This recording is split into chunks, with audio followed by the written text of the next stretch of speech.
दो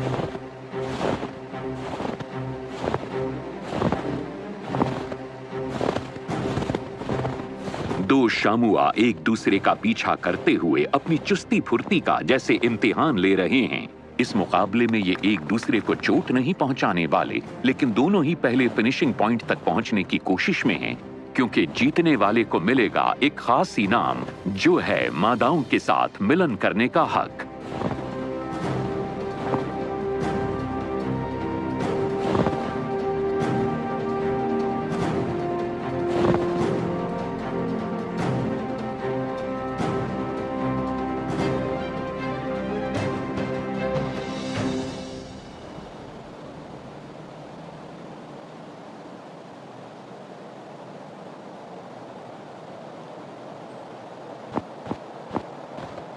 देखने में ये लड़ाकू लग सकते हैं, पर शामुआ शांति से जीने वाले जानवर हैं और शायद ही कभी लड़ाई में पड़ते हों।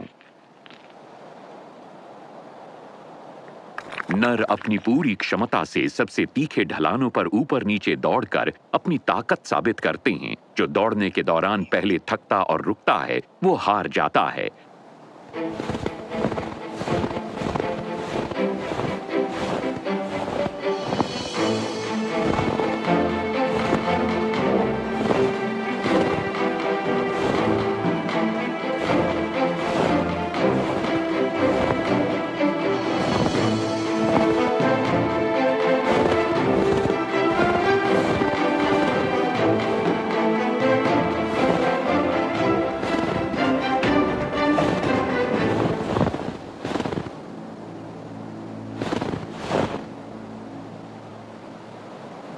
हारे हुए नर को दूसरे राउंड का इंतजार करना होगा। जीतने वाला नर मादाओं के करीब आता है, जो इस दौड़ की तरफ खास ध्यान नहीं देती, क्योंकि इनका ध्यान तो मेडिटेरेनियन में मौजूद इटालियन पेनिनसुला के सबसे ऊंचे पहाड़ ग्रैंड सासो के सर्दियों के चरागाह में उगने वाली मामूली खुराक को चरने पर है।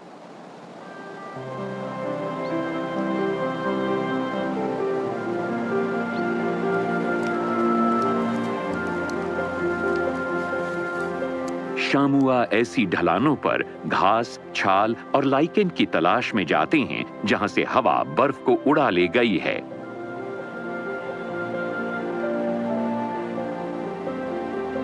ऊंचे पहाड़ों पर रहने वाले जानवरों की तरह उन्होंने फ्रॉस्ट यानी पाले का सामना करना सीख लिया है और सबसे तीखी सर्दियों का सामना करने की क्षमता भी विकसित कर ली है।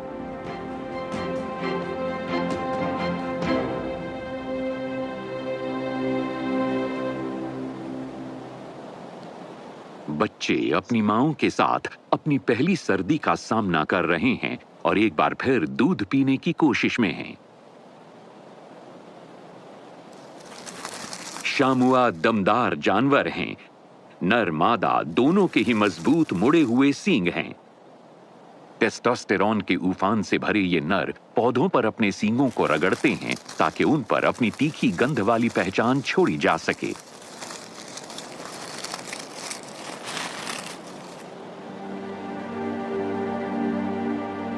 एक नर मादाओं के झुंड के पास जाता है और मिलन के लिए तैयार किसी मादा की गंध उसे दीवाना बना देती है। उसे शांति से चर रहे इस झुंड में बस इस मादा को पहचानना है और फिर तेजी से उससे मिलन की जोरदार कोशिश करनी है। मादा कुछ दिनों के मिलन वाले दौर में रहेगी और इस नर को इस छोटी सी अवधि का पूरा फायदा उठाना होगा।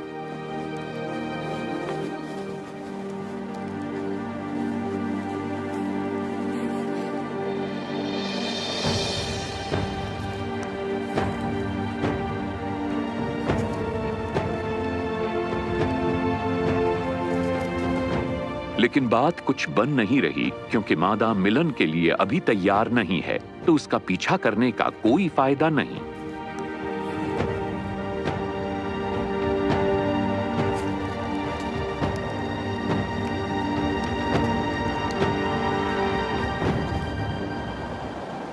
लेकिन ये बात गले से उतारना भी आसान नहीं होता कि आपको स्वीकार नहीं किया गया। पर इसे हालात से समझौता तो करना ही होगा।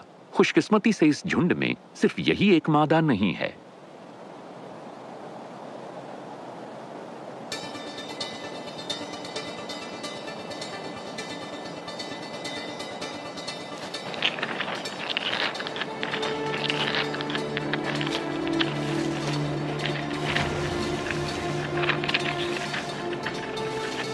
शामुआज के झुंड उत्तेजित भी हो सकते हैं।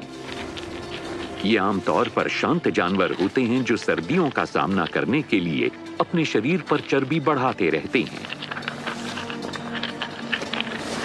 मिलन से जुड़े इस जुनून का असर युवाओं और बच्चों पर भी पड़ता है।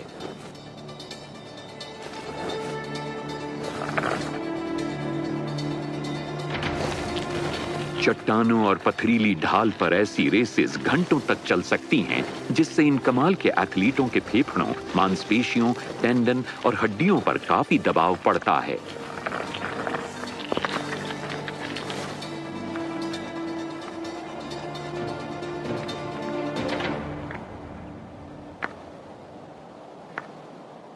बच्चों वाली मादाएं बिल्कुल नहीं चाहती कि नर उनकी तरफ बढ़ें और इसीलिए वो उनसे आमना सामना होने वाले इस इलाके से दूर जाने की कोशिश करती हैं।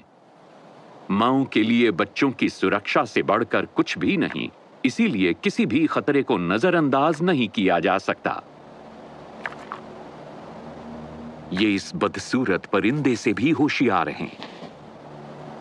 कोई ग्रिफिन वल्चर आमतौर पर शामुआ हिरण के किसी बच्चे पर हमला नहीं करता, पर यकीन से कुछ नहीं कहा जा सकता।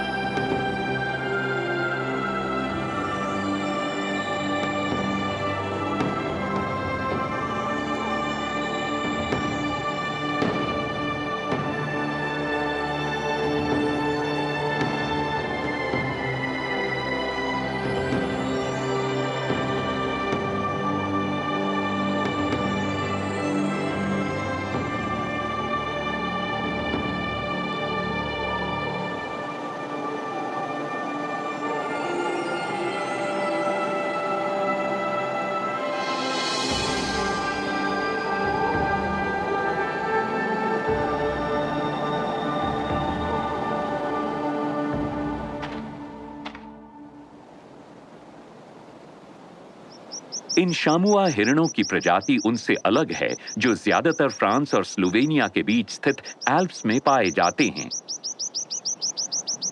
एल्पाइन शामुआ एक नई प्रजाति होने के बावजूद काफी तादाद में पाए जाते हैं। वहीं एपेनाइन शामुआ एक प्राचीन प्रजाति है और खतरे में हैं। ये करीब 10 लाख साल पुराने मालूम होते हैं, जो एक प्राचीन प्रजाति के बचे हुए वंशज हैं। और ऐसे कुछ जीव बाल्कन्स, पिरेनीज और खासकर एपेनाइन्स में मिलते हैं।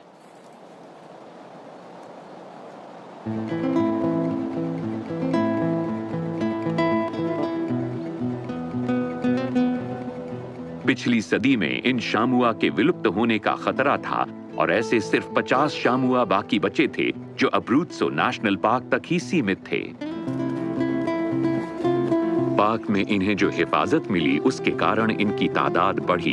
ग्रैंड सेसो में मादाओं और नरों के एक झुंड को लाना मुमकिन हो पाया और यहाँ इन्होंने आपस में मिलन किया। अब इनके दर्जनों वंशज एक बार फिर अपने पुराने साम्राज्य में घूमते रहते हैं।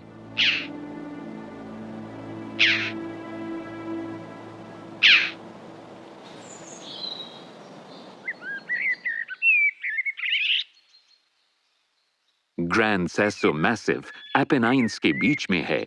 ये लंबा पहाड़ी रिज एक तरह से इटली की रीढ़ है। ये न सिर्फ माउंटेनरिंग के नजरिए से एक खूबसूरत पहाड़ है, बल्कि उन प्रजातियों के लिए भी एक आशियाना है जो पिछले ग्लेशियल पीरियड के दौरान ग्लेशियरों के साथ आई थीं। ये ऊंचाई पर रहने वाले पक्षियों, स्तनधारियों, फूलों और कीड़ों के लिए एक बेहद सुरक्षित इलाका है। यूरोप के सबसे गर्म समुद्र से घिरा होने के बावजूद इसका ठंडा और बर्फीला मौसम इस इलाके को रहने के अयोग्य बना देता है। मगर यही बात एपेनाइन्स को दक्षिणी यूरोप के सभी पहाड़ों और एल्प्स के साथ जोड़ती भी है।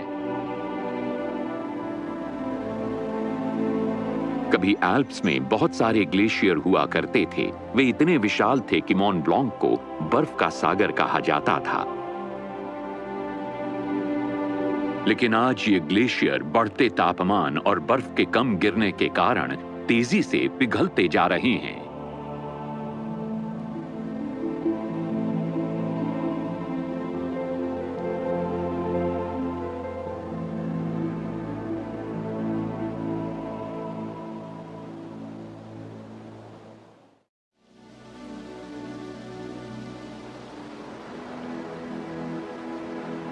एल्प्स में ग्लेशियरों का खत्म होते जाना बेशक बुरा लगता है, लेकिन वो कुछ और दशक तक रहेंगे।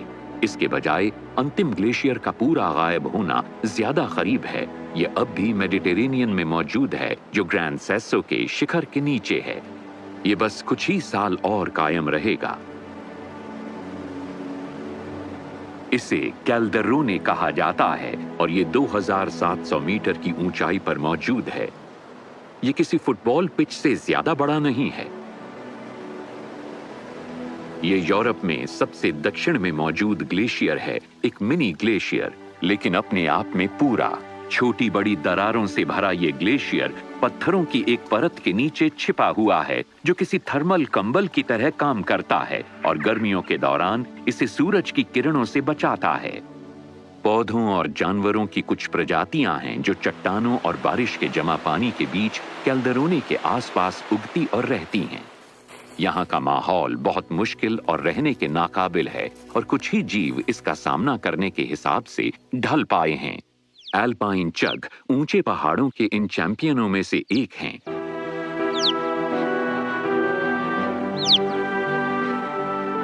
वो ग्लेशियर्स ही थे जिन्होंने इनका और इन जैसी कई प्रजातियों का साथ दिया, जो ठंडे क्लाइमेट के मुताबिक ढल चुके थे और ऐसे चरम हालात में जिंदा रह सकते थे, जो इंसानों और पंख या फर वाले ज्यादातर जीवों के लिए जानलेवा साबित होते। और तो और ये ऊंचाई पर रहने वाले जीवों के परफॉर्मेंस में और सुधार करता है। एल्पाइन चग अभी भी एल्प्स में आम है, मगर ये प्रजाति एपेनाइन्स में दुर्लभ हो गई है। ग्रैंड सेसो कॉलोनी इटालियन पेनिनसुला पर ऐसी आखिरी कॉलोनीज में से एक है और यूरोप में ये सबसे दक्षिण में है। ये छोटे और शोर मचाने वाले कौवे एपेनाइन्स की सबसे ऊंची चोटियों के आसपास उड़ते रहते हैं, लेकिन इन्हें मॉन्ट ब्लांक यहां तक कि एवरेस्ट की चोटी पर भी उड़ते देखा गया है। एल्पाइन चग हिमालय के मूलवासी हैं और हजारों वर्षों के दौरान यूरोप के पहाड़ों में रहते आए हैं। ये सिलसिला ग्लेशियल अवधि के दौरान तेजी से बढ़ा।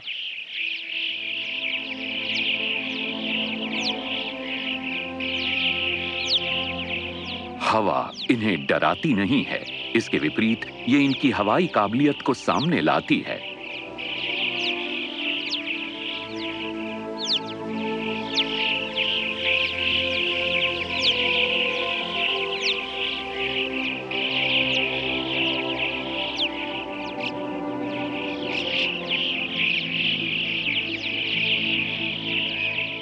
एल्पाइन चग्स के घोंसले हमेशा ऊंची जगहों पर चट्टानों में गहरी दरारों में होते हैं, जहां केवल उनके जैसे कलाबाज ही सुरक्षित ढंग से दाखिल हो सकते हैं। ये पक्षी झुंडों में रहते हैं। ये छोटे जानवरों, बीजों और फलों की तलाश में साल भर ऊंचे पहाड़ पर रहते हैं।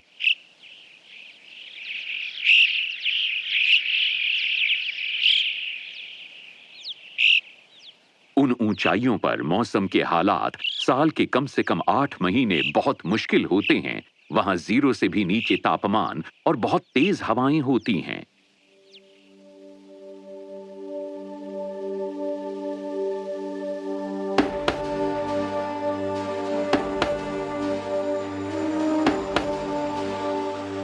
पहाड़ी चोटी अक्सर बादलों से घिरी रहती है, लेकिन जब हवा के झोंके बादलों को उड़ा ले जाते हैं तो सामने आता है कॉर्नो ग्रांदे, डोलोमाइट चट्टान का एक गढ़, जिसमें तीखी गलीज होती हैं, जिनमें अभी भी बर्फ होती है, यहां तक कि गर्मियों के मौसम में भी।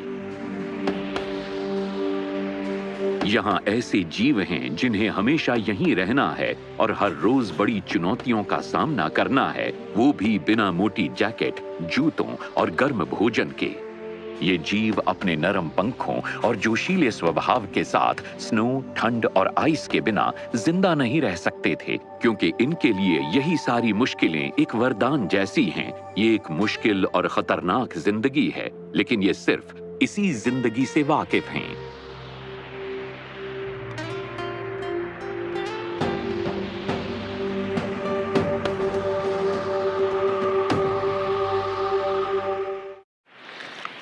ठंड और बर्फ अभी भी ऊंचाई वाले इलाकों को अपनी जकड़ में रखे हुए हैं, लेकिन यहां भी हवा में वसंत की आहट सुनाई देने लगी है। एक कमजोर और युवा लोमड़ी को बर्फ में आधा दबा हुआ एक पिंजर मिला है। इस खोज के बल पर यह सर्दियों के दौरान और अच्छा मौसम आने तक जिंदा रह पाएगी, जो अब आने ही वाला है।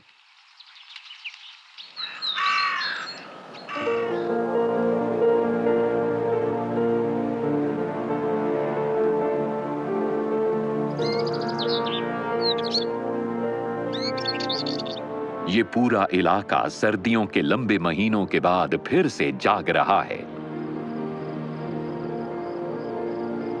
और झिंगुर जैसे छोटे जीवों को भी ऐसे में काफी कुछ करना होता है। लाखों झिंगुरों में से कोई एक अपना गाना बजाना शुरू करता है।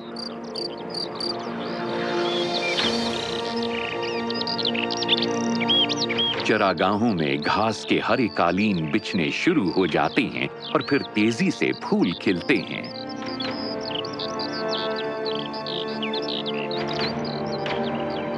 बर्फ के पिघलने से एक छोटी झील का दामन भी भर जाता है।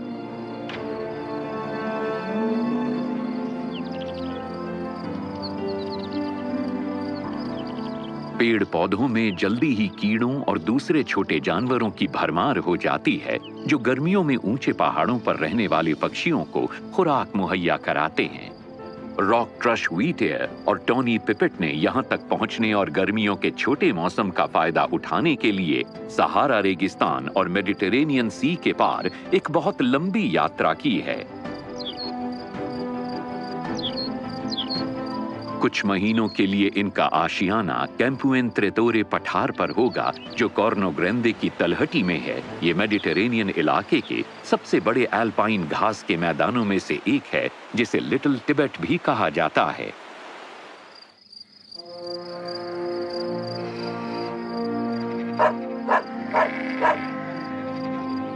लिटिल टिबेट 27 किलोमीटर लंबा और 8 किलोमीटर चौड़ा है और यहाँ एक भी पेड़ नहीं है। गलीज में थोड़ी बर्फ अभी बची हुई है, पर जमीन अब क्रोकसिस फूल के कालीन से ढक चुकी है। ये मोल्स के लिए एक जन्नत है, जिनके लिए सिर्फ लोमड़ियां और बजर्ड्स ही खतरा हैं। जब तक ये जमीन के नीचे रहेंगे, सुरक्षित रहेंगे।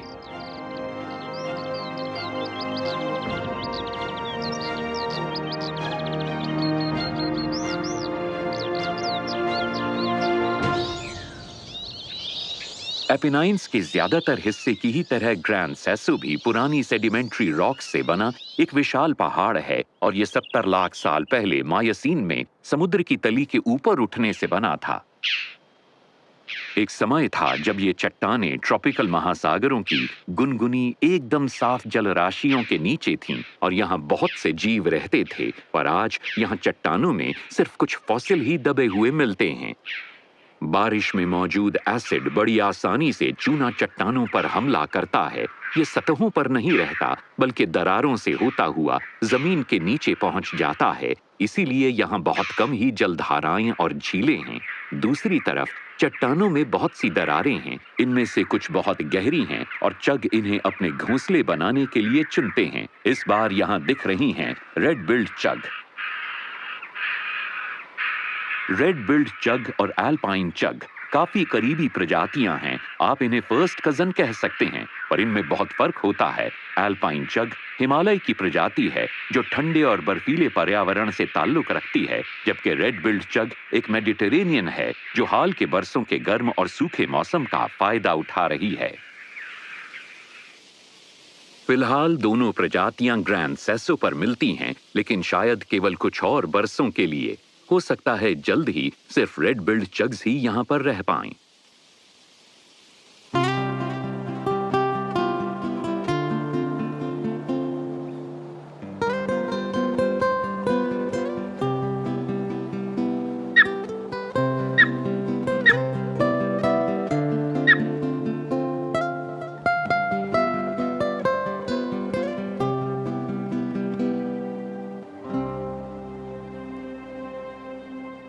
एपेनाइन रेंज 2,900 मीटर से भी ज्यादा ऊंची है और यहाँ कुछ सबसे हिम्मती यूरोपियन ईगल के कुछ जोड़े ही नजर आते हैं। ये है गोल्डन ईगल।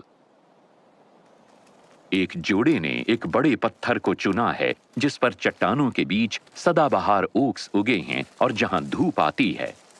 इसका शिकार वाला इलाका माउंटेन रेंज के काफी बड़े हिस्से में फैला हुआ है। इसमें पेड़ भी हैं और ऊंचाई वाले चरागाह भी, जो सिर्फ गर्मियों में ही बर्फ से आजाद होते हैं।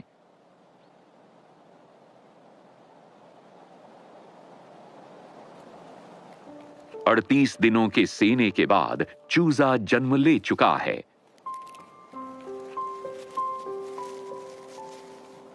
कभी कभी घोंसलों में 2 या 3 तक चूजे होते हैं, लेकिन यहाँ इस जोड़े का सिर्फ एक ही चूजा है जिसका माँ बाप बहुत ध्यान रखते हैं और इसे भरपेट खिलाते हैं।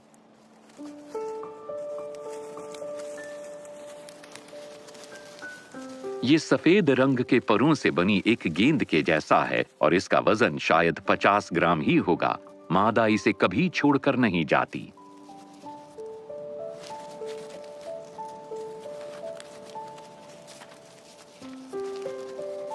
ये कई तरह के जीवों को अपनी खुराक बनाते हैं, छोटे चूहों से लेकर बड़े शाकाहारी जीवों के बच्चों और कई छोटे जानवरों तक को।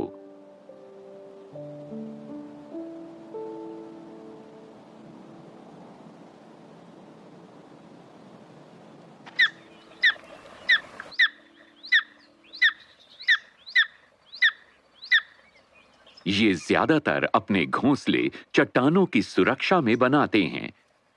बच्चा चट्टान के किनारे पर बने घोंसले में बढ़ता है। इसकी देखभाल मां करती है और वो एक खरगोश लाई है।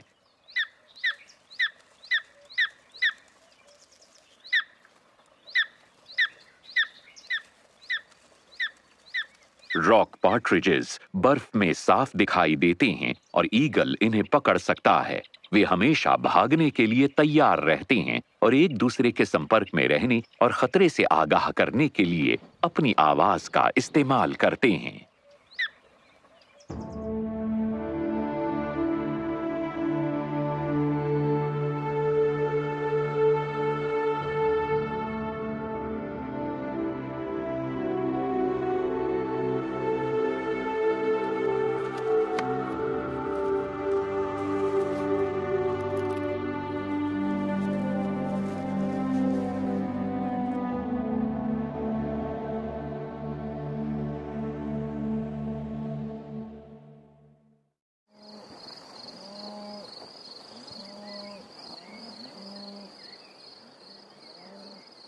समुद्र तल से 2000 मीटर की ऊंचाई पर भी गर्मियां दस्तक देने लगी हैं।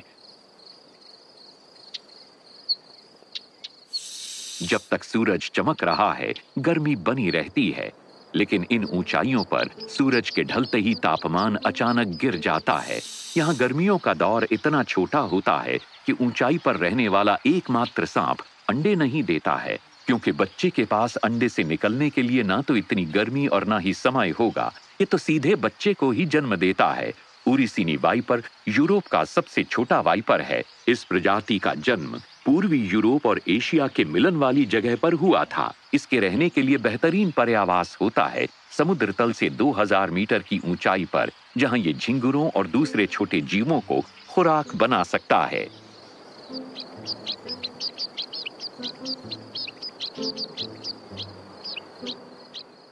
यहाँ राज है सफेद पंखों वाले स्नोफिंच का, जो पत्थरों और घास के बीच बीज और छोटे बिना रीढ़ वाले जीवों की तलाश करते रहते हैं। वे खाने लायक किसी चीज की तलाश में बड़े ध्यान से पूरा इलाका छान मारते हैं। स्पैरो के ही वंश के इस पक्षी के लंबे पंख, लंबी सीधी पूंछ, चट्टानों पर टिके रहने के लिए मजबूत पंजे और एक मजबूत चोंच होती है ताकि ये बीजों, पाइन नट और कीड़ों के सुरक्षा खोल को तोड़ सके।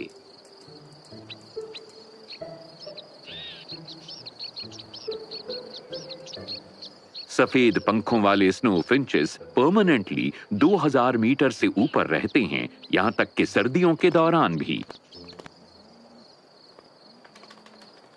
वे आमतौर पर चट्टानों के बीच मौजूद गहरे होल्स में घोंसला बनाते हैं, जहां तापमान में अचानक आई गिरावट के असर को मिट्टी और पत्थर कम कर देते हैं।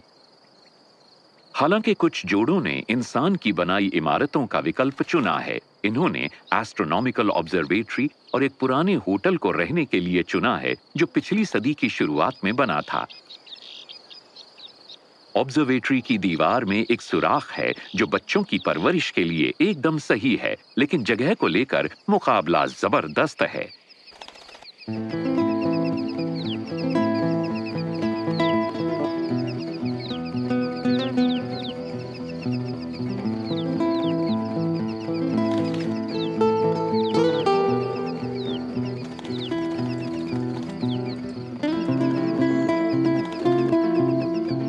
जाहिर है दीवार में सुराख को लेकर चल रहा विवाद अभी खत्म नहीं हुआ है।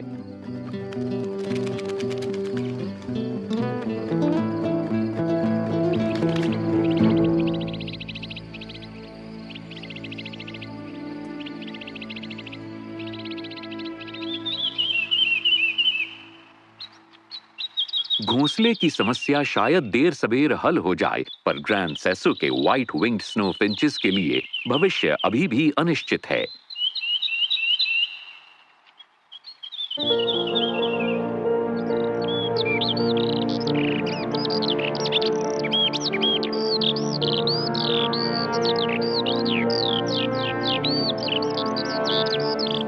ये पहाड़ आज उस काराकोरम और हिमालय से कम मिलता जुलता दिखता है जहां इस प्रजाति का जन्म हुआ था। यहां गर्मियों में ज्यादा गर्मी और सर्दियों में कम बर्फ पड़ती है।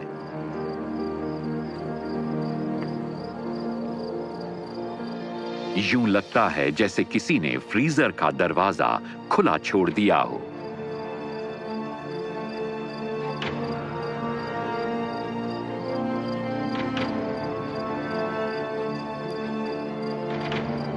वनस्पति और जीव जंतु बदल रहे हैं और घास के मैदानों की जगह जंगल ले रहा है। अब लिटिल तिब्बत में स्नेक ईगल्स भी उड़ते दिखते हैं, जो पहले कभी नहीं हुआ, क्योंकि सांप कभी भी इतनी ऊंचाइयों पर नहीं गए थे।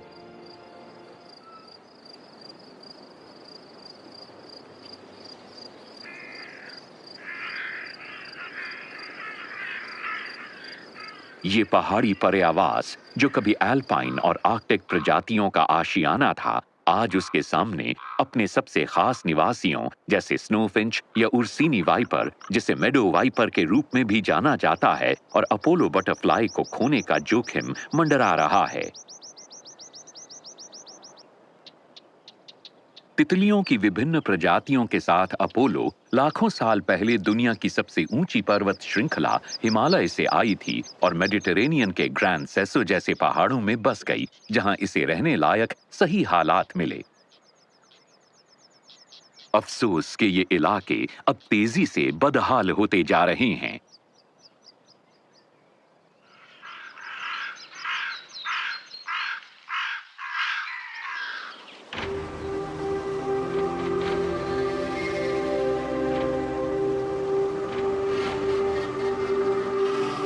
कैल्डेरोने ग्लेशियर एक इंसुलेट थर्मोकवर की बदौलत गर्मियों से बचा रहता है, जो बजरी और चट्टानों से बना है और जो बर्फ को सूरज की गर्मी से बचाता है। हालांकि ये तापमान को ज्यादा ठंडा नहीं कर पाता, इसलिए ग्लेशियर तेजी से पिघल रहा है। यहाँ का इलाका चांद की सतह के जैसा लगता है।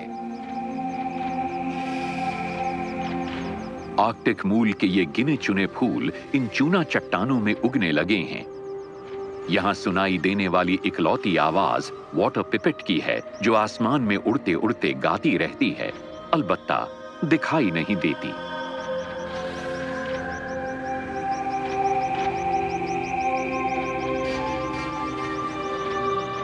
यहाँ का माहौल ऊंचाई वाले इलाकों के जैसा ही है। हालांकि यहाँ हम समुद्र तल से सिर्फ 2700 मीटर ऊपर हैं, फिर भी ये एपेनाइन श्रृंखला के लिए लगभग एक रिकॉर्ड है। करीब 15,000 साल पहले ग्लेशियर का आकार सबसे ज्यादा बड़ा था। जब यह घाटी की तली तक पहुंचा, इसके साथ बड़े बड़े पत्थर और मलबा भी इसके किनारों और इसके आखिरी हिस्सों में जमा हो गए।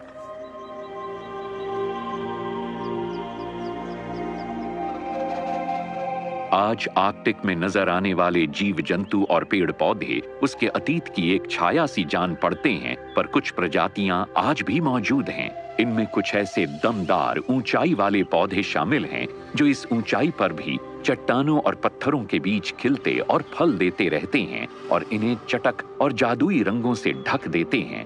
ऐसे कुछ दर्जन पौधों में से चंद जो 2000 मीटर से ज्यादा की ऊंचाई पर उग पाते हैं, उनमें कुछ खास खूबियां होती हैं जिनके बल पर ये इन बेहद मुश्किल हालात में उगते रह पाते हैं। एल्पाइन पौधों में से एक एडलवेस के लिए पहाड़ का वातावरण चरम होना चाहिए। इस पौधे को बर्फ से लगाव है और हवा से खुद का बचाव करने के लिए इसकी परत पर महीन बाल होते हैं। ये अपने छोटे सख्त जान शरीर के अंदर पानी की कीमती बूंदों को इकट्ठा करता रहता है। इसलिए ये एक मुश्किल भविष्य का सामना कर रहा है, क्योंकि हाल के दशकों में तापमान में औसतन 1 डिग्री की वृद्धि हुई है और ये कोई छोटी बात नहीं है। महीन बालों वाली पत्तियों के अलावा इसके ऐसे फूल भी होते हैं जिनका कोरोला ओव्यूले पर सूरज की किरणों की गर्मी को केंद्रित करता है ताकि बीज पक सकें, पॉपीज की तरह। इस तरह की खूबी कई और भी पौधों में देखी गई है जिनके बीच के हिस्से बाहरी तापमान से कुछ डिग्री गर्म होते हैं, जैसे कैंपियन।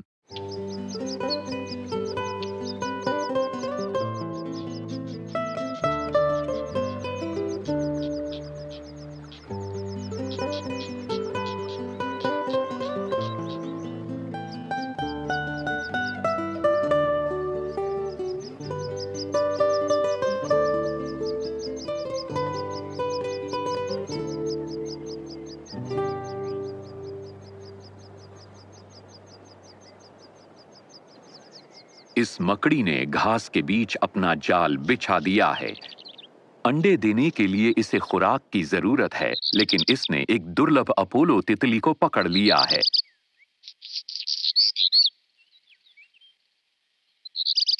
ये भी पहाड़ पर रहने वाला एक जीव है जो ठंडे मौसम के हिसाब से ढल चुका है और जिसके लिए बढ़ते तापमान से खतरा है।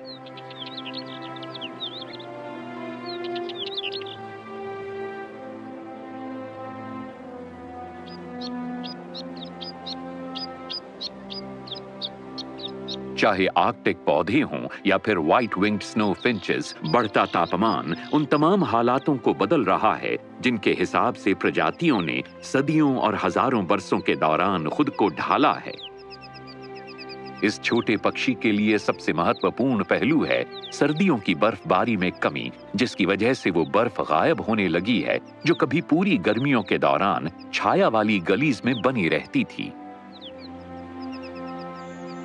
ये वो जगहें हैं या कभी थीं जहां व्हाइट विंग्ड स्नो फिंच के पूर्वज माता पिता क्रेन फ्लाई लार्वा की तलाश में गए थे, जो चूजे को बहुत पसंद आता है। ये मोटे ताजे कैटरपिलर पानी में भीगी हुई जमीन में पनपते हैं जो बर्फ की आखिरी पट्टियों के किनारे पर मौजूद है।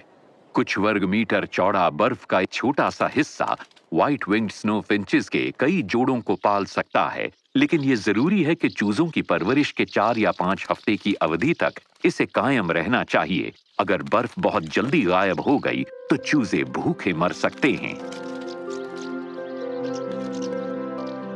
ये गीली जमीन घोंसले बनाने के लिए बेहतरीन चीज भी है। हाउस मार्टिन इसे होटल और ऑब्जर्वेटरी की छतों की दरारों के नीचे अपने घोंसले बनाने के लिए इकट्ठा करते हैं। ये यूरोप में हाउस मार्टिन की सबसे अधिक ऊंचाई पर मिलने वाली आबादी है। इनके घोंसले 2100 मीटर की ऊंचाई पर मौजूद हैं। स्वॉलो के ये छोटे रिश्तेदार कीचड़ के कणों को इकट्ठा करने के लिए बेहतरीन जगहों के लिए आपस में मुकाबला करते हैं। फिर वे उन्हें अपनी चोंच में घोंसले में ले जाते हैं, जिनसे वो मिट्टी की एक दीवार बनाएंगे।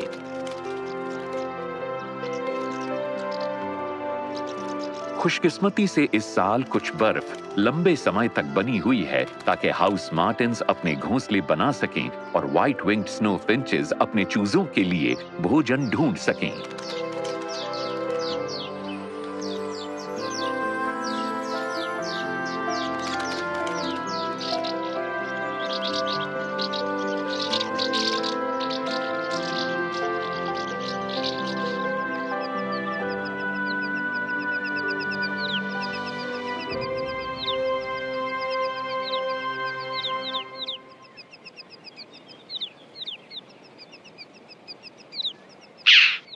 शामुआ मादाओं ने सबसे तीखी चट्टानों पर अपने बच्चों को जन्म दिया है, जहां भेड़िए और लोमड़ियां कभी नहीं पहुंच सकेंगे।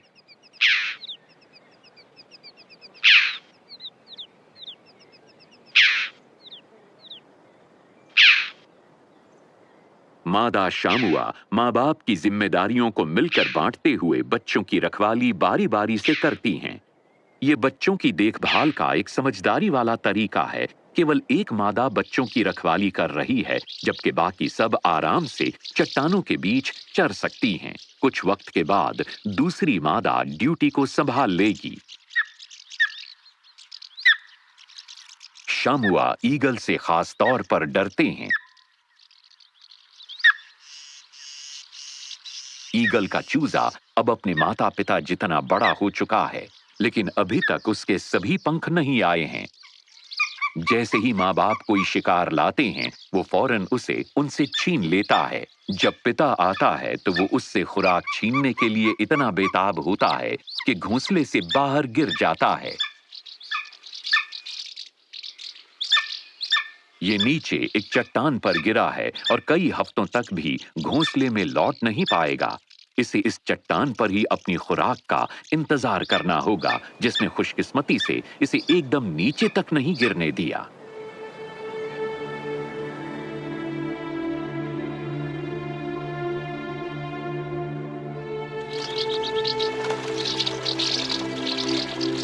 गर्मी जितनी जल्दी आई थी, उतनी ही फुर्ती से गायब भी हो जाती है और साथ ले जाती है कीड़े खाने वाले परिंदे भी, जिनके पास सर्दियों में खाने के लिए कुछ भी नहीं था। हाउस मार्टिन्स और माउंटेन स्वॉलोज को भी जाना पड़ता है।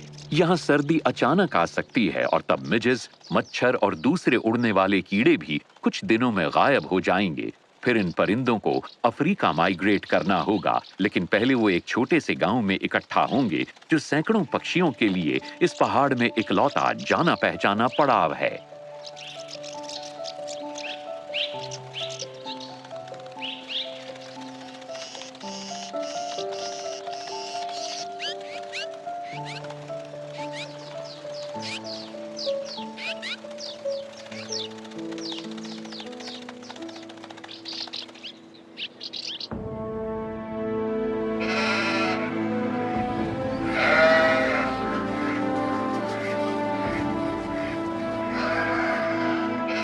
कुदरत और लोग सर्दियों का सामना करने की तैयारी कर रहे हैं और पहाड़ धीरे धीरे एक बार फिर खामोश हो जाता है।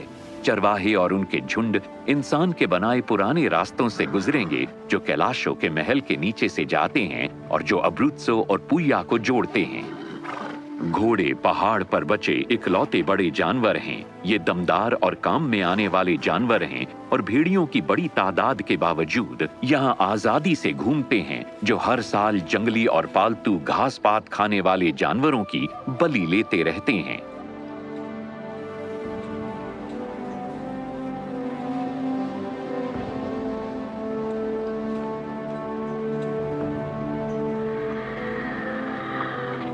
भेड़ियों द्वारा मारे गए एक जानवर की लाश आखिर में कुछ गिद्धों के पेट में समा जाती है, जो खुराक की तलाश में इस पठार पर आ पहुंचे हैं।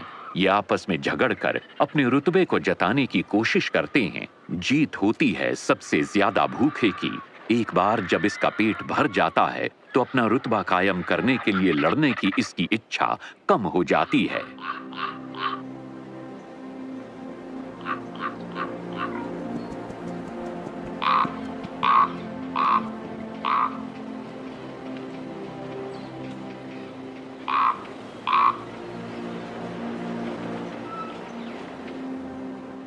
इन दिनों यहाँ कोई नहीं आता। बड़े डोम और टेलीस्कोप वाली एस्ट्रोनॉमिकल ऑब्जर्वेटरी भी बंद हो गई है।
शामुआ, छाल, लाइकेन और छोटी डालियों को खाने के लिए तट के जंगल में उतर आते हैं।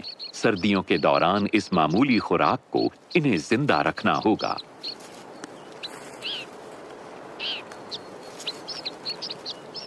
साथ ही इन जीवों को अपने पुराने दुश्मनों का सामना भी करना होगा, लेकिन कम से कम इंसान अब इनके दोस्त हैं क्योंकि वो इस शानदार नेशनल पार्क की इज्जत करते हैं।